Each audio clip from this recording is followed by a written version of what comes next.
ကဘာဆုံးလမ်းလေလက်မကြည့်တဲ့နောက်ကပါမယ်မင်းလို့တော့ဖြစ်အောင်ဘဝတစ်ခုလုံးဆုံးသွားပါစေကွယ်ဆိုမိုင်းမှုရဲ့ချစ်စိတ်တွေစိတ်လိုညစ်တဲ့ပြီးပေါ်လေစိတ်ရင်တွေကတွေးလိုက်ဝင်ကမ်းခြေပြောက်တဲ့လိုင်းလေးချင်းဆိုရင်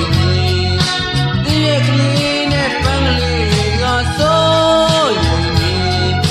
ဒီရဲ့ကလေးနဲ့ပန်းကလေးကဆိုရင်ဒီရဲ့ကလေးနဲ့ပန်းကလေးကလေ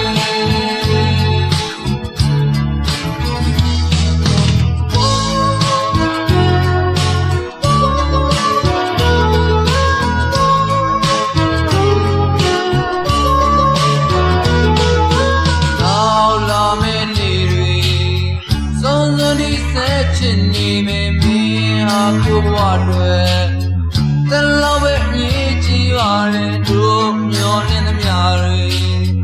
ပြီးတတ်တိမဖြစ်ခဲ့ရင်လေတို့ကံကြောင်းပဲပေါ့နောက်ဘဝဒီဆက်ချစ်နေ